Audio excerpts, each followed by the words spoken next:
जीअं त असांजो अॼु जो उनवान आहे सूमरन जो दौरु।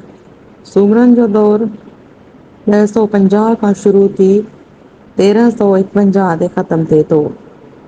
सूमरन जे दौर खां अॻ में सिंध ते 350 सालनि ताईं अरबन जी हुकूमत रही। इन जे करे सिंधी ॿोली खे वधण विझण जो एतिरो मौक़ो न मिलियो। ऐं गॾोगॾु सिंधी अदब बि जेको आहे उहो वधी विझी न सघियो। उन खां पोइ जॾहिं सूमरनि जो दौरु अचे थो, सूमर हुकुमरान अचनि था अरबनि खां पोइ, त जीअं त सूमरनि जी जेका मादरी ज़बान हुई उहा सिंधी हुई। इन जे करे सिंधी जेका ॿोली आहे उन में वाधारो थियो ऐं अरबी सां मिली सिंधी माना तमामु हिकिड़ो सुठी पंहिंजी जाइ ठाही। त उन सां सिंधी जेको अदब आहे उनखे बि वाध बीज जो मौक़ो मिलियो।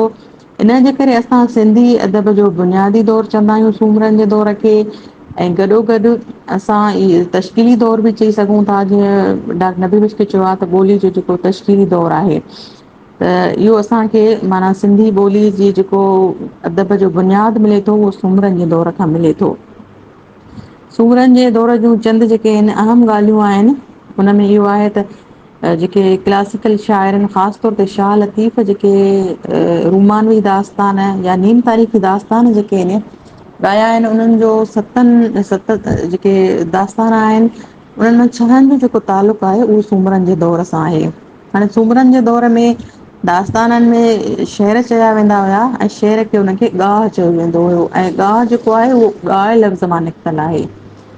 त उहो भिटनि बाननि ऐं चारणनि जेको आहे उनखे ॻाए वॼाए मक़बूल कयो। उहो दास्ताननि में शेर चवंदा हुया या कचहरनि में जॾहिं दास्तान ॿुधाईंदा हुया तॾहिं इहे शेर ॻाह चया वेंदा हुया।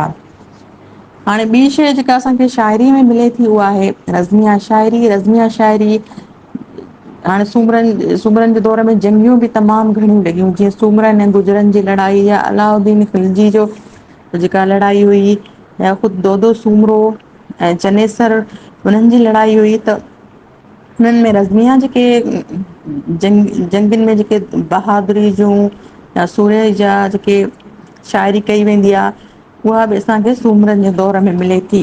ऐं उन दौर जो जेको अहम जेके शाइर आहिनि उहो भागो बान ऐं समन चारण वग़ैरह असांखे मिलनि था।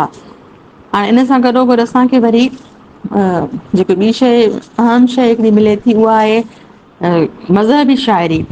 मज़हबी शाइरी इस्माइली जेको फ़िरक़ो आहे उन्हनि जो जेको हिकिड़ो दाई हुयो उहो सिंध में आयो हुयो तबलीग करण जे लाइ। पोइ उन में पीर शमसुद्दीन पीर शमसुद्दीन जेको पीर सदरुद्दीन जो वालिद हुयो उन जा गना कुझु मशहूरु आहिनि। उन खां अलावा अहम जेको शाइर आहे उहो पीर सदरुद्दीन आहे। ही हिकिड़ो मज़हबी शाइरीअ जो क़िस्म आहे जंहिंमें हू पंहिंजे मज़हब जी तबलीग कंदा आहिनि। त उहो गनान जेके आहिनि उन्हनि जी शाइरी असांखे मिले थी। ऐं पीर सदरुद्दीन ख़्वाज की सिंधी तरतीब ॾिनी जंहिंखे असां चालीह अखरी बि चवंदा आहियूं। ॿी बि असांखे जेका अहम शइ मिले थी सूमरनि जे दौर में शाइरी जे हवाले सां उहो आहे गीच। गीच जेको आहे उहो आम तौर ते त शादियुनि में ऐं इन्हनि में चयो वेंदो आहे ख़ुशी जे मौक़नि ते। पर जेको सूमरनि जे दौर में असांखे गीच जी जेका शाइरा माई मिर्खा शेख मिले थी उन पंहिंजे मुर्शिद खे ख़ुशि करण जे लाइ या मुर्शिद जी हिकिड़ी माना ख़ुशनूदी जे लाइ गीच चयो। ऐं सिंधीअ जी जेका पहिरीं शाइरा बि असां हुनखे माई मरखा खे मञींदा आहियूं। हाणे असां जॾहिं सूमरनि जे दौर जो मुख़्तसिर बसि हिकिड़ो अदबी जेको जाइज़ो पेश कंदासीं त उनमें इहो आहे त असांखे नीम तारीख़ी दास्तान मिलनि था जेके तमामु घणा ॻाया वॼाया विया ऐं बाद में उन्हनि पंहिंजी सिंधी अदब में जाइ विलारी। असांखे गीच जी सिंफ़ मिले थी ख़्वाजगी सिंधी चालीह अखरी मिले थी। ऐं हिन दौर में जेके बेत जा ॻाह चया विया आहिनि उहे छंद विधिया जे सिंफ़ दोहा छंद जे तर्ज़ ते मिलनि था। दोहा छंद में हर बेत में टे सिटूं थियनि थियूं काफ़ियो हर मिसरा जे आख़िर में ईंदो आहे। ऐं सूमरा दौरु तमामु अहम दौरु आहे छो जो ही सिंधी अदब जो बुनियादी दौरु आहे जंहिंमें असांखे शाइरीअ जा अदब जा जेके आसार आहिनि उहे बाक़ाइदे लिखत में मिलनि था।